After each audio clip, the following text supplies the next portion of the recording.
Hey guys, we're live and this is the Holy Macro Show. So Kashop had a great show with us yesterday with Sam and I on the Gold Rush. So you guys are going to want to check that out. Definitely a master class on understanding exploration stocks. What a fun time there. A lot of stuff we learned, a lot of stuff I learned even. So it was a really good time there, understanding the cycle models, the business cycle, and so on of individual mining stocks. It was pretty awesome. So definitely check that out. But today we're kind of going through a bunch of stuff. So one thing, Powell is speaking live. There's going to be a lot of volatility. That market's going to go up, down, sideways, and be very confusing for a lot of people. So don't overreact to that. Wait to see how this really shakes out. Really, for me, whenever the Fed's speaking or Fed chair's speaking, like I just kind of tune out. I really don't pay that much attention to it. I used to. I used to be a nut job over that. Oh, I gotta, the market's open, Powell speaking, or the market's open, it's a Fed day, whatever it was. I would just sit there and stare at the screen and all my positions and let it drive me nuts and be like, okay, like at least if I'm here, I can get out all these positions quickly if I have to. And then it would go up, and when I was a new trader, it'd be like, oh, it's up. Okay, well, I better be buying more. And then, the next day everything crashes and then you sell everything and then the next day everything's back up again. It's just for me, for the Fed, I just kind of tune out.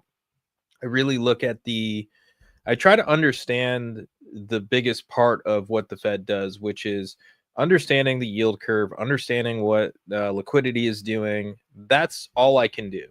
Short-term moves and short-term pessimism or optimism isn't going to make me any money. It's actually going to lose me money most of the time. So, do you have any thoughts on Fed Day before we hop into this? But we're going to get to some fun stuff today. We're going to talk about the business cycle and how we can use it as traders. So, do you have anything on Powell today?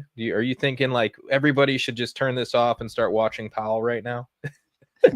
So the what you just said, I was just recalling the last time I traded based on what the Fed was saying, and that was February 2023.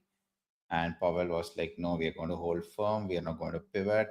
And when he said that, it felt like a top, and I took some profits, and I was right. I was right for a whole month.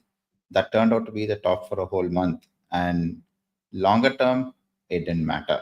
In fact, I ended up losing money because I had to buy back those positions at a higher price at the end of the month when everything screamed higher. So Fed day, you can, I mean, if you have a long-term plan and you're executing that long-term plan on Fed day, fine, but just don't freak out based on the price action because it it will reverse. It will reverse, it is all noise. It is all mostly noise. Now, there are some clear changes in policy where you can act on, but what's happening today, it's not one of those. What happened in 2022 when they came out and said so January 2022, there was a rumor they're going to raise rates. Now that was significant. When they actually raised rates, that was significant. And then when they said we are done raising rates, that is significant. So all you really need to do is follow what they say, which is we are done raising rates, we are going to raise rates, we are going to stay at neutral. Like you can just trade those and not bother with the actual speeches. So every single governor going on the speaking circuit saying this or that, and then futures move. Just forget about that. I don't think it's relevant unless you're a really, really good day trader, which I'm not, and that's not what you do either. So it I doesn't haven't I matter. haven't met one who could trade Fed days really well besides John Netto. John Netto is the only one Yeah. who's actually like makes money on Fed days, does it very well. But for me, it's like, okay, I'm positioned correctly for what's going on. That like you said, like position, understand that. Like for example, right now, and this could be just complete noise. The portfolio is up 8% right now. That's pretty wild because I'm not running a small thing. I'm not running a bunch of options. So we have an 8% move in the portfolio. Great. However, I completely know that could go down to down 5% very quickly on a speech. Like maybe it continues to go the right way and so on. But how are we positioned in our portfolios is also very important to understand. So Kashop and I are both positioned in our portfolios in a way that we think will make money whatever the Fed does here. I think if Powell came in and he said, "Hey, I'm not going to do anything with rates," um, basically, I think my portfolio will do great. I think if Powell says I'm going to lower interest rates, I think my portfolio will do even better. So I'm not in a position to think like, hey, like I gotta react to what he's saying today. I gotta react to what happened at Jackson Hole. I gotta react to what the Fed rates are doing. Like I don't care at all. I'm looking at the long term probabilities of how we win as traders. So like we keep talking about gold and silver. Why do we keep talking about gold and silver? Because it's the one that could literally do well in any environment here. If Powell gets on and he's, speaking and he goes, yeah, we got to cut rates, our gold and silver positions are going to go nuts. If we hold them where they're at and people get mad and there's more like policy pushback from the president and so on, our positions will do great. I don't see a way where gold and silver really start to fall off of a cliff. Like I can't see it. I think that's something that like only thing that could really happen would be a crazy deflationary shock. Like that's really the only thing I would worry about. And also the positions, for example, if you're not using leverage and let's say you're holding like a big name or like a big GDX ETF, that's going to be a short-term shock, and then gold and silver are going to fly up, because if we have a deflationary shock, that means they're going to cut rates aggressively. And so if they cut rates aggressively, we're going to see this massive run in gold and silver after that. Think about COVID. A lot of people don't remember how COVID went for gold. Gold was, I think, it was above 1,500 before COVID, I think, and it came back down to maybe 1,300, 1,400. I can't even remember, but it was one of the shallowest pullbacks in the market. And then next thing you know, we had this massive move in gold miners, basically until August that year, which they had a crazy run. They outperformed basically everything after that crash, including technology, which a lot of people don't remember because they only remember technology did really well.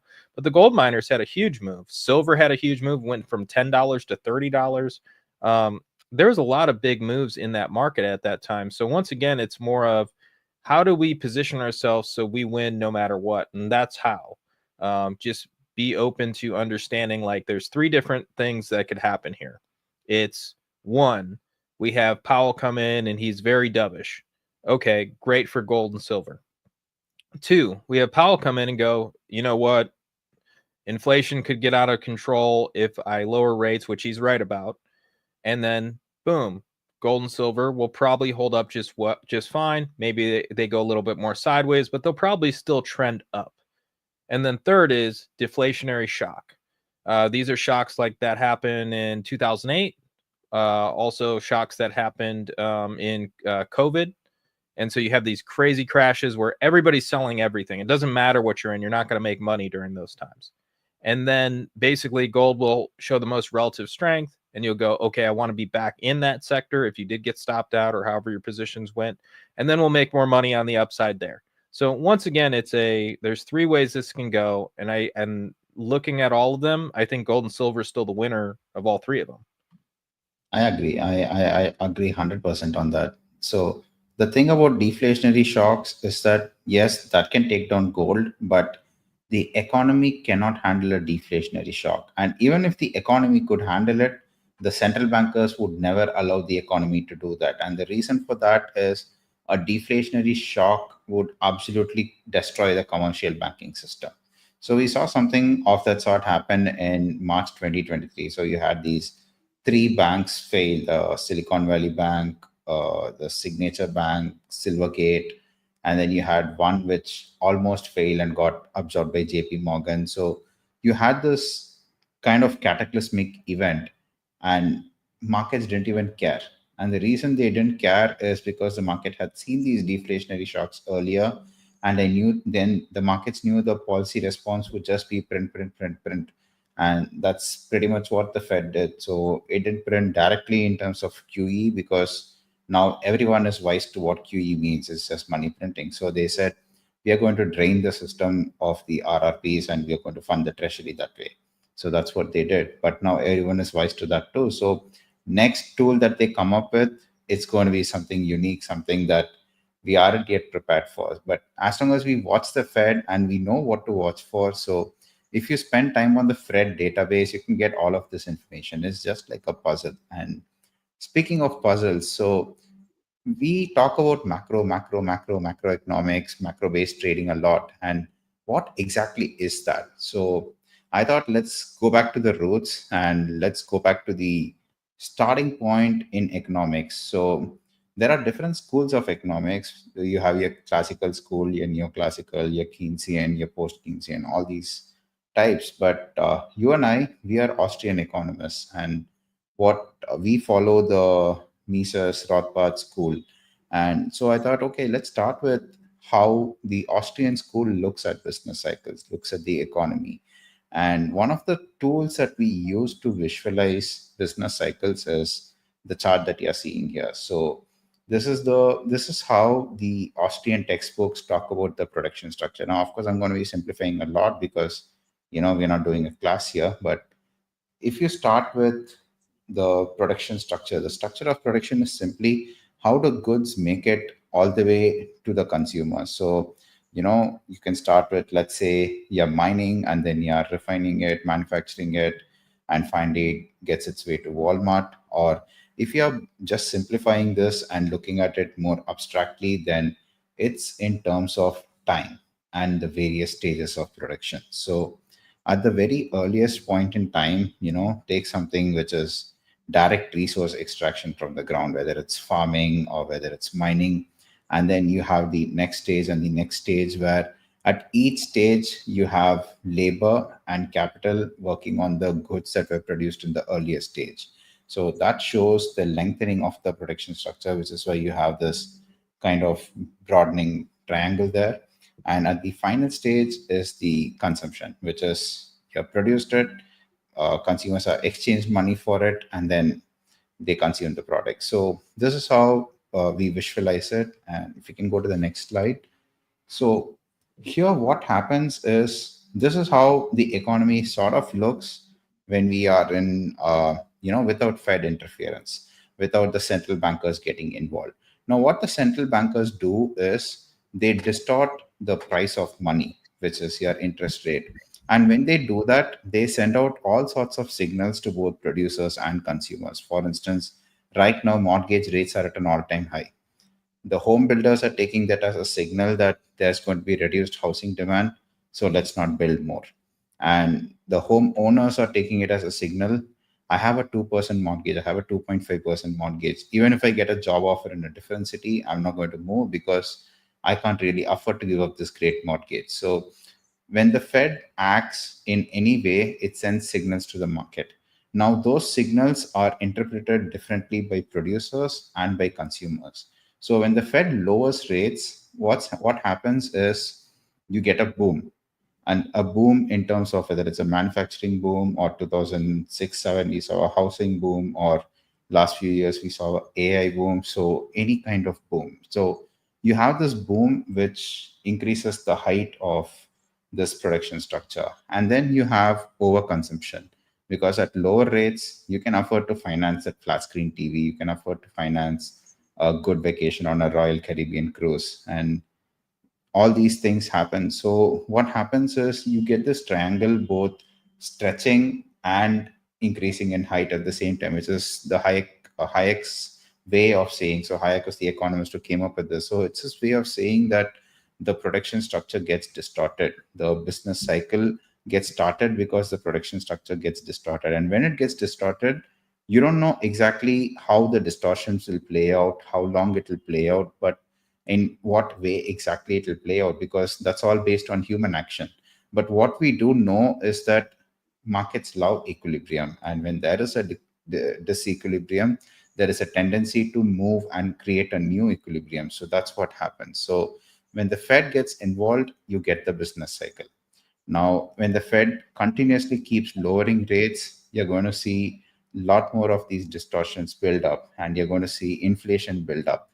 And at some point, you're going to see growth stall, you're going to see inflation build, and the Fed says, no, enough is enough. We need to hike rates so that we kind of take the economy back towards equilibrium. And so that's what they do. And let's go to the next slide. So let's look at the Fed funds rate. So we can see how the massive changes in the Fed funds rate has actually impacted us so much. So if you look at the starting point here, you had the the big dot-com bust and recession. And what did the Fed do? They cut rates. And what that created was, it created the housing bubble.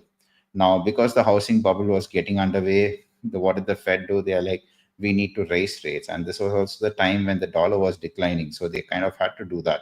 And when they did that, you had the housing bust, you had the whole GFC. And what did they do in response to the GFC? They are like, we are going to hold rates at zero, hold them at zero forever, and start money printing.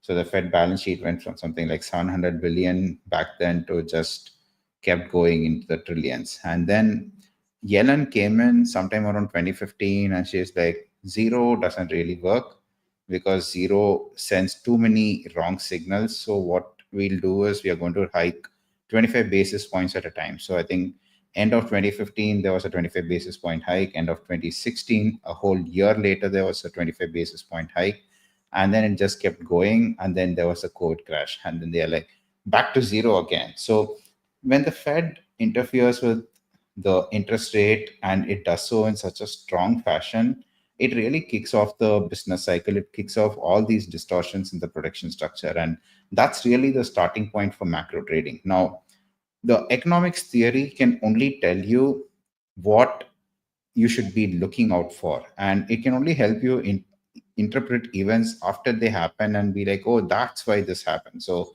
now when we look back at the housing crisis, we are like, we have to blame Greenspan for it, because after 9/11 he cut rates too aggressively, and the money went into the housing boom. And now when we look at the AA bubble, we are like, the Fed kept rates so tight that pretty much all the other industries died. So if you were in mining, if you were in manufacturing, if you were in housing, all the other sectors, you really couldn't do much. But the tech companies, the Max 7, all these guys, they were minting money because they had cash rich balance sheets. And when the Fed had rates at 4%, they could lend money out at 5%, and that became a business for them. So they were so flush with cash that they could plonk it on GPUs and data center bills and do all this. And that's where we got a productivity boom plus a AI bubble.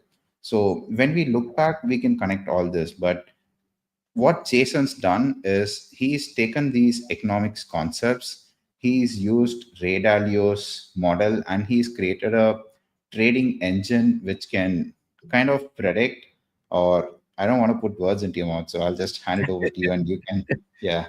No, good point. And that was great, because I think it's a big thing that people, it's a common misconception, because there's a couple things, like there's the phrase that people use all the time, never go full macro. I'm like, what? I really have no idea what the hell that even means, besides them talking about the crazy bears or something like. And every single, if you look at fundamentals, there's a guy who's always bearish. If you look at technicals, there's an Elliott wave guy who's always saying it's the fifth wave.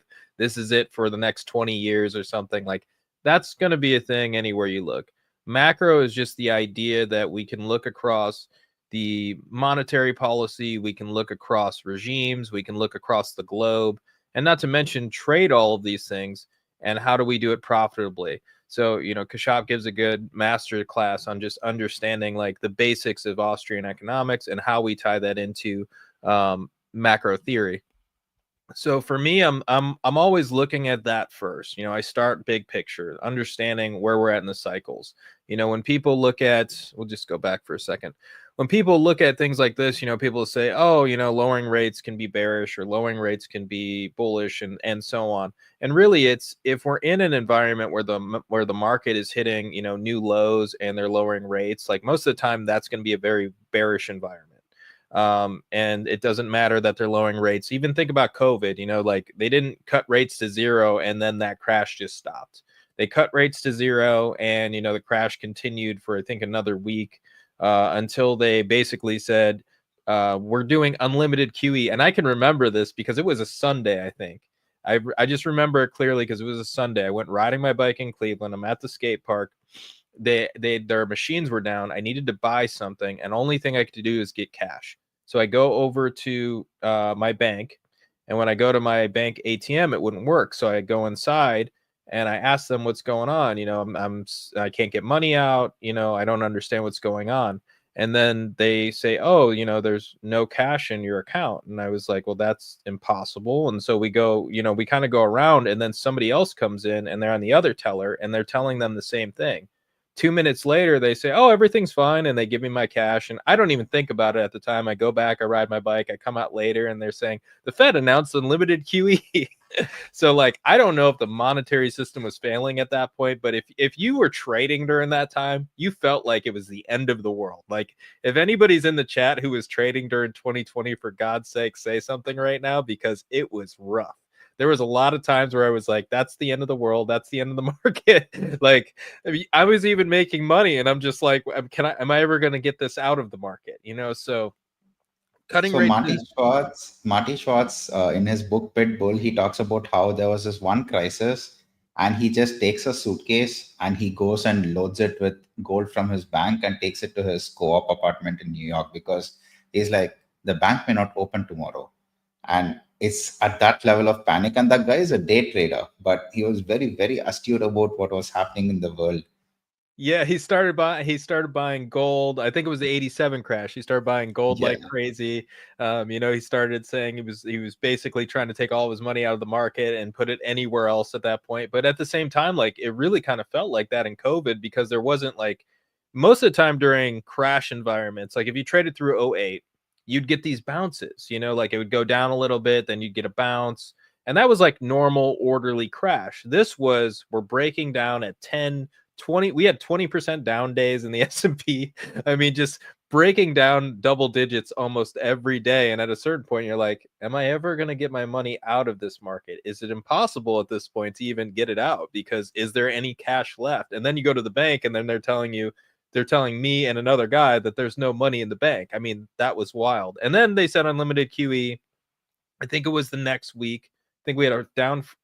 Next week was down. I think we had a down Friday, and then down Monday, and then it went back up again, and that was the end of March. And next thing you know, the market bottomed right there for eternity. But once again, that's the idea that if the market's breaking down, don't always look at these lowering rates as a good thing. Right now, I think lowering rates would only boost the market up higher. I don't think that's a bearish signal at the moment. I think that's part of the reason why Powell hasn't been very adamant on lowering rates at the moment. If he lowers rates, it's going to create more liquidity in the market, and the market goes up higher. So, anyways, I always start, with interest rates. It's the reason why I talk about bonds so much, because I think they're one of the most important things to understand if you want to be a trader. Like, understand bonds, understand the bond market, because that's where big money is, and also where liquidity comes from. The reason why that is because the banks they get loans on, if the rate's at 0, and let's say the 30 years at 3, like, they're making the middle on that. So basically they can borrow from that lower interest rates at 25 basis points or whatever, and then we're getting our mortgages at 3%, and then they're going to put a little bit on top of that, and so on.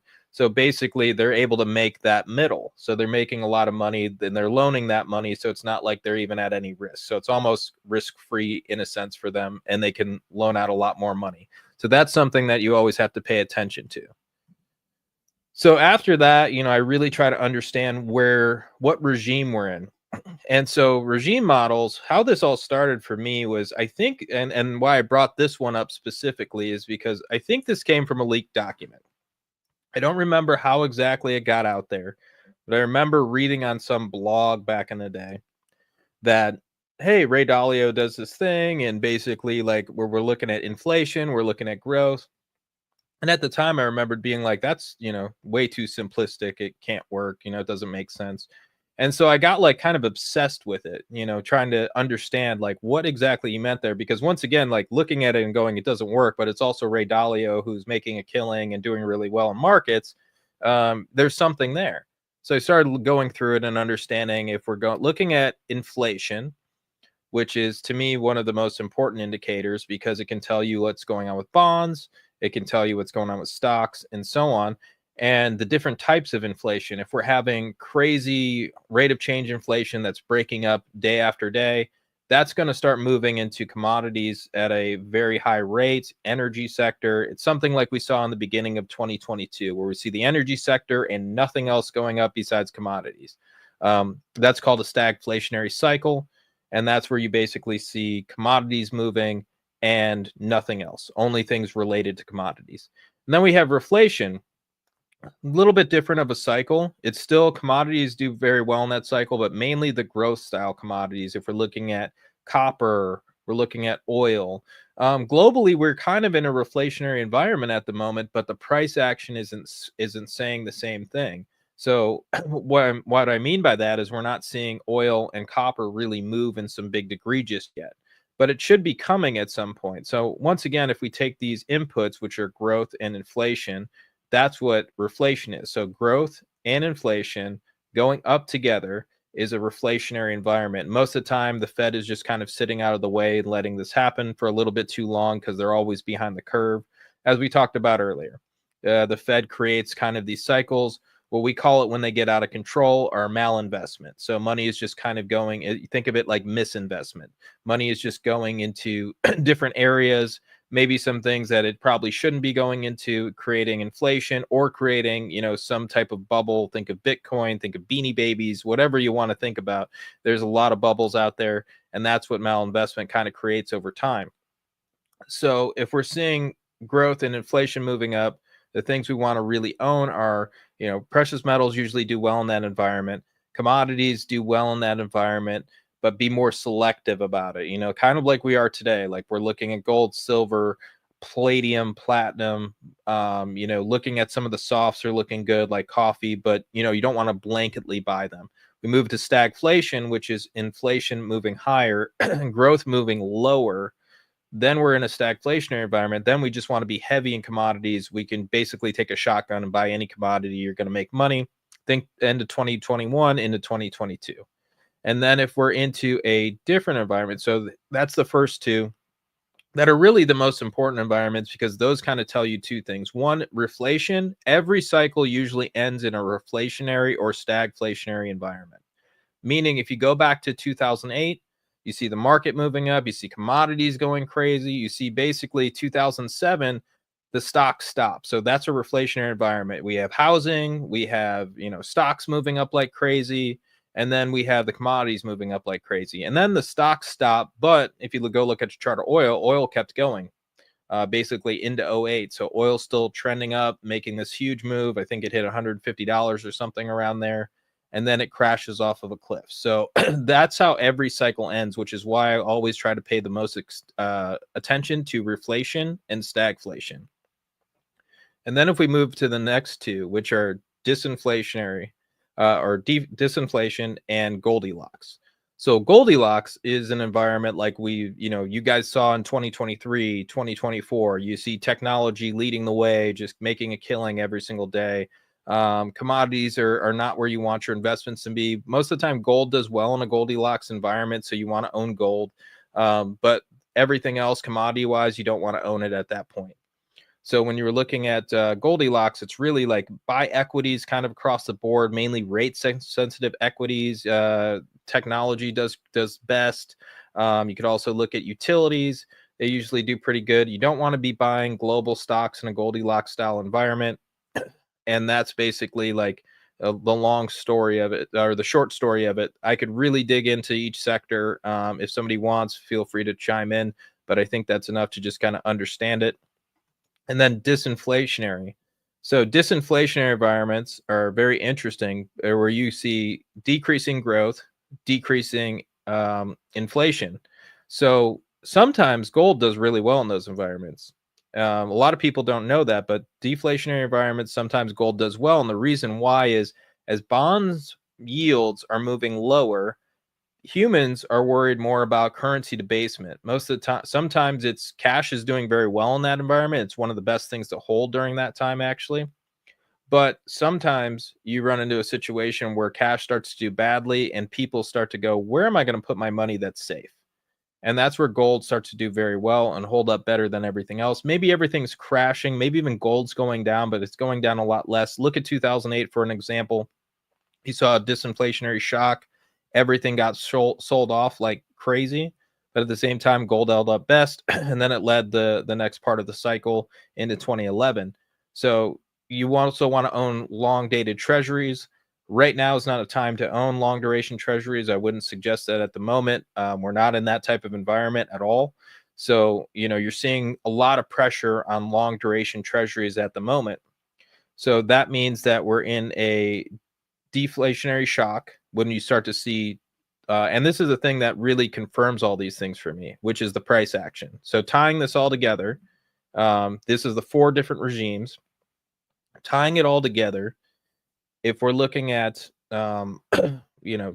decreasing inflation, decreasing growth, or increasing growth, increasing inflation, we want to really tie it together by looking at the price action. Like if none of these are confirming, deflation, like for example, if I looked at this and I looked at the GDP and I look at the CPI and I go, okay, these are both decreasing and the rate of change is decreasing on them. And then I look at the market and it's moving up, and then I look at gold and it's doing great. And let's say oil's just skyrocketing. I'm going to say, okay, well, we're heading into a different environment. And this is important because economic data lags heavily. Just like we're talking about the Fed, everything lags, but the price action doesn't. The price action usually front runs things. So if we're looking at this and I can go, okay, well, I'm looking at this and I'm seeing that, like right now, for example, I'm seeing a global reflationary environment. So top right of the screen, emerging markets, gold, some commodities. This is where you want to be at the moment. So I see that on the top right of the screen right now. And then I see the, basically the GDP is, let's say, decreasing a little bit. And let's say inflation decreased, which it did recently a little bit. But I still see all this price action making sense that we're in a reflationary environment. I'm still going to go with the price action and go, okay, this is a reflationary environment.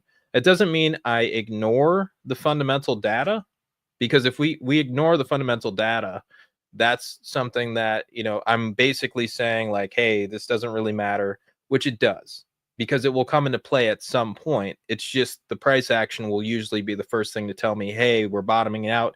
Think about if you go back to 2008, did the market, bottom out when the economy bottomed out? No, the market bottomed out way before the economy. So if we look at 2009, like I think it was March 2009, you see a spike bottom in March 2009 for the S&P 500.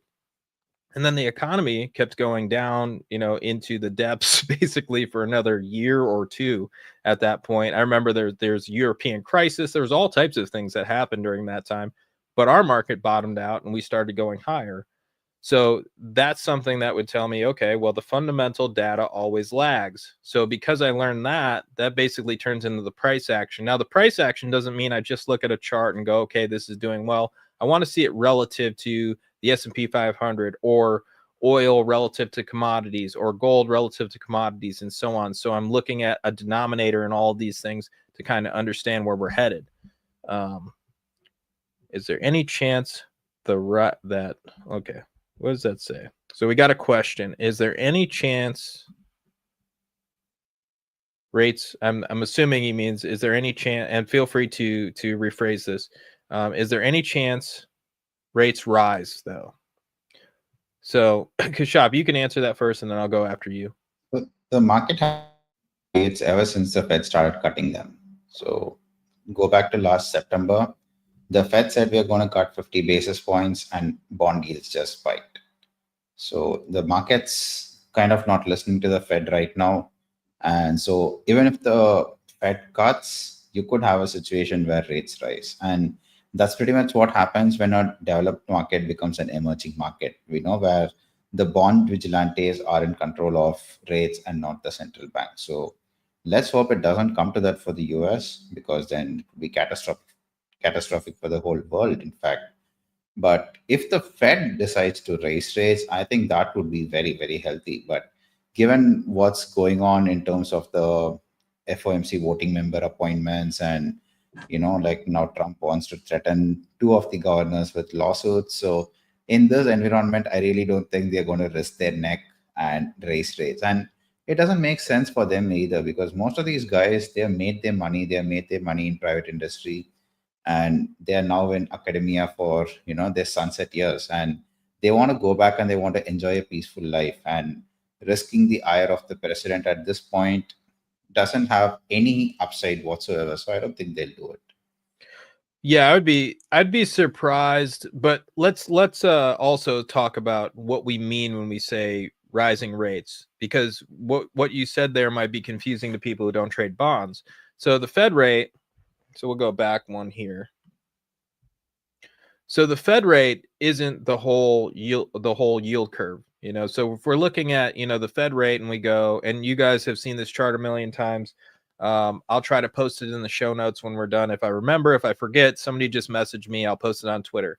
But I always post the chart of the Federal Reserve rate against the 30-year rate and showing that as they were lowering rates last year, the 30-year rate started to bottom out and went a lot higher very quickly. So the Fed doesn't control the whole part of the whole curve. So if we're looking at the short end of the curve, basically 3-month bonds to 1-month bonds, the Fed controls that. Also, the 2-year tends to follow that a lot of the time, but it didn't the last time. You know, Kashop and I traded through a lot of these different cycles. One that always sticks out to me is 2018. 2018, the Fed comes out, and as you see here, they were raising rates. And right about this point, it was, you know, October, September, from September all the way to December of 2018, Powell became very hawkish. And he goes, you know, we're a long way from neutral. And basically, they keep raising rates. But as they're raising rates, the 30-year rates are actually going lower. So it's the opposite scenario of what's happened recently. So the 30-year rate starts to go lower.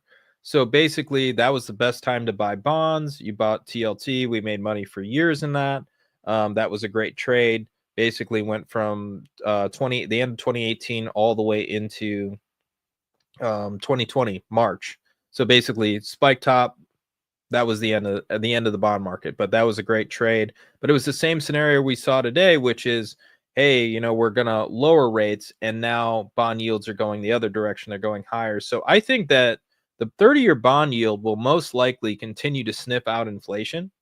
I think that's something that we're going to see. And as it sniffs out inflation, if they lower rates, like Powell's been right the whole time, if they lower rates, inflation will go up. Like Powell's completely right about that. There's nothing he's been wrong about on that one point. So like I think that the scenario here for higher rates in the 30-year is very possible. I think the short end could still come down a little bit, but I think if it comes down, like let's say they cut in September and they cut in December, inflation is going to get out of control. You know, we haven't seen oil even join this party yet, which is a lot of the reason why we're not seeing the inflation numbers really go up. But when oil joins the party, inflation will get out of control. And remember, the Fed's always behind the curve. Everybody listens to the Fed so closely, but I listen to them as a contrarian indicator. If we're looking at them as a contrarian indicator, we're seeing the fact that Powell said was at 2021, you know, where if we're looking at what was the phrase he said? Now I'm forgetting it. The phrase Powell said about inflation that we didn't have it. Transitory inflation. There we go. So we had transitory inflation in 2021, and there wasn't going to be any issues with inflation. We were fine. You know, these were all in pockets in certain areas and supply issues, and he basically just kind of said it was fine. And we kept rates at zero, which created this massive spike in commodities. So I think that, you know, if we lower rates here with global liquidity looking the way it is, with gold already ringing the dinner bell for the commodity cycle and so on, I think that inflation would get completely out of control, and the 30-year would probably follow it. And the Fed would at some point probably have to raise rates at some point. So I think that's an interesting question. Thanks for asking that. Something that we can all kind of keep an eye on, because that's going to be very interesting going forward. So after you basically take the inflationary roadmap, and so we'll probably have to end after this pretty soon. But after you get the roadmap, are you in inflation? Are you in growth? You know, whatever it is. And are you in disinflation? Are you in a growth slowing period? You want to really understand the correlation of the positions you're in. And so this is the part where it gets more into trading. So, you know, people always say use uncorrelated positions. And what do we mean by that? That means trading across sectors, trading across the world, trading across different asset classes. So I like crypto. bonds. So you guys will hear me talk about everything, and I connect everything, and people always think I'm like a crazy person sometimes because I'm talking about like 50 things and how they're all intertwined, but they really are. So for example, copper and emerging markets might be very connected for a time. You might see a situation where lower yields and gold are very connected for a time. You might see a situation, and most of the time, where rising interest rates on the long end of the curve and oil are very connected at a time. The dollar falling and emerging markets moving higher, that's also always been very connected. So you want to understand like where you're trading. If I just trade all of those things together over and over again, and those are the only two positions in my portfolio, I'm going to make a lot less money than if I diversify a little bit and understand like I want some uncorrelated positions. So it's the reason why like I don't dig in. I used to dig into it and understand correlation for each position a ton. But correlations change so much over time. The best advice I could give to people is just understand that you can trade across asset classes. Understand that you can trade bonds long and short. You can trade commodities long and short. And it's easier for me and it's easier for everybody if you trade into futures. So if you look at the futures space, there's mini contracts, there's micro contracts if you don't have that much size, and understand that you can, go long, short these things, and you could trade across the globe. You could trade different things. And if you don't have access to futures, there's still plenty of ETFs, there's plenty of different countries, but also just understand, like I'll hear people say this all the time, and people say this to me and you all the time, Kashaf. Oh, I just can't see really investing. And it's a global thing now. It used to be a US thing, but now it's a global thing. I really can't see investing into these international stocks. Look how well the US has done all these years, blah, blah, blah. Also, I remember somebody called me a commie because I was buying China or something. Look, at the end of the day, the goal is to find uncorrelated returns and make money. Like that's all it is for me. So I'm trying to just make money for me and my clients over and over again. I don't care where I'm invested in or how I'm invested in.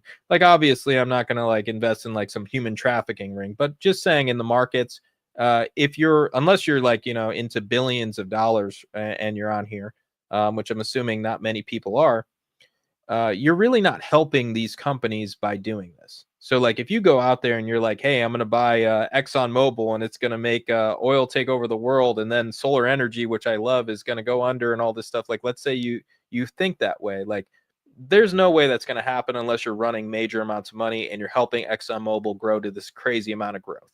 Like, it's just not going to happen. But if you're, just an individual investor and you're doing trading, you can make money just understanding these different things. The reason why I bring this up is that I've had investors actually leave the fund because in 2021, or it was the end of 2020. There's the bottom in energy, and I started buying oil and energy pretty heavily, heating oil, gasoline, and so on. And I had an investor call me and get very upset with me and say, I didn't invest with you to do that.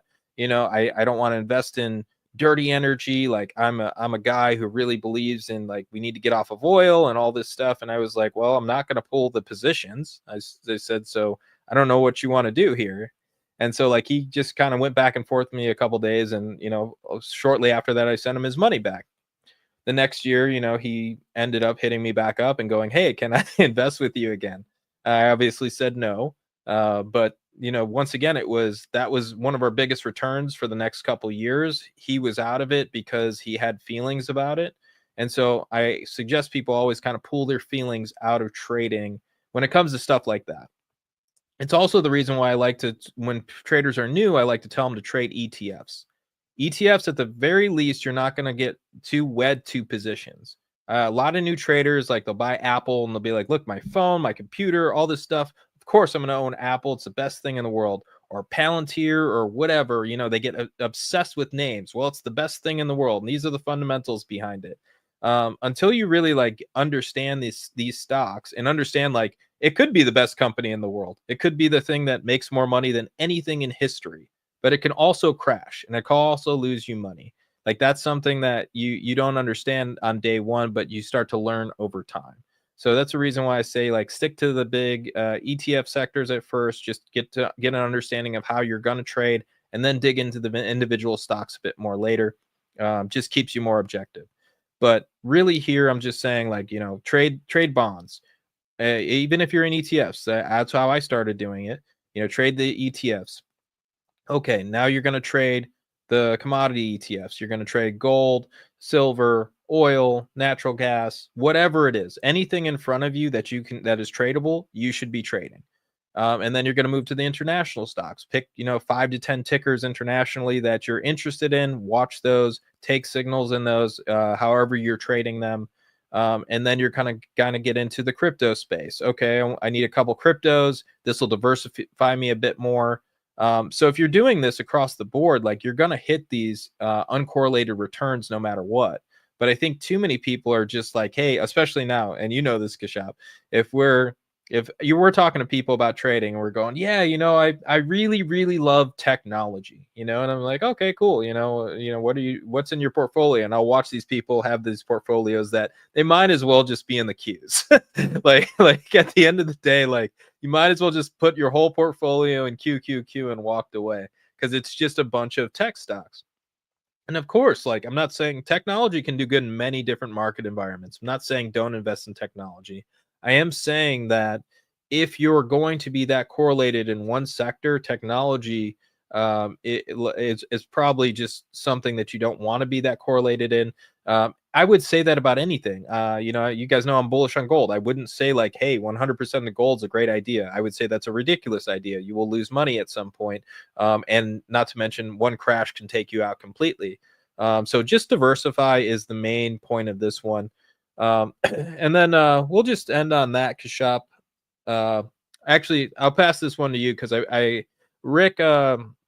Rick's my buddy Rick, Null Charts. He sent me this chart the other day, and it was without anything on it. He goes, "What is this of?" And I was like, I know that end range like completely, but I couldn't figure out what the I knew what the silver chart was because he didn't have any labels on it, but I couldn't figure out what the Swiss franc chart was. I was like, man, that looks like maybe an energy stock, maybe a currency. I just couldn't figure it out. And it was like, oh, it's the Swiss franc. And then I remembered an old story about the private central bank being in Switzerland, the Bank of International Settlements. So basically, the central banks own that bank. I think they own like 99% of it or something wild. So you kind of see this safe haven in history. Historically, the Swiss franc was always a safe haven. So, do you have any thoughts on this chart before we go? I think that's an amazing chart. I wouldn't have made the connection, but now that you have shown this to me, I can't unsee it. Yes. And it makes perfect sense. So, until the last decade, the Swiss franc was mostly backed by gold, but now it's kind of backed by shares of Apple and all these technology stocks. So I don't know how this will look like in future, but looking at it as is, it's a piece of beauty. And I think we are probably going to see both silver and the Swiss franc catch a bid. And there's a saying, right? The bigger the base, the higher in space. I think we're going to see that happen for both silver and the Swiss franc. Yeah, no, I do too. I think it's a really interesting. And speaking about that base, this is a quarterly close, so we're not looking as high. And honestly, the monthlies aren't that high either. But quarterly close over 3760. Like, if we start to see us get above that level, really for me, 38's been a big number. I keep thinking about the highest high from even after when it started to crash in 2011. The highest high around this point was around the same level, around 38. So if we get over 38 and really get a close above there, this thing's probably going to take off. 50 a chip shot at that point. So I'd stay open-minded to that, and also the fact that the miners are really going to follow that. Like silver, this is cool. As a futures trader with leverage, I love it. It's a great trade. But if you're just buying individual stocks and miners, they're going to go up a lot more. So if you're buying SLV, I would say definitely you want to start looking at the junior miners, the explorers, and you can check out the video we did yesterday that kind of goes over all that. With that, we got to get out of here. We will see you guys soon. Please retweet, share, and ask us questions. We're happy to answer any questions you guys have. Put them at Twitter. Thanks for joining us. We'll see you guys soon. Thanks, guys. Have a good weekend.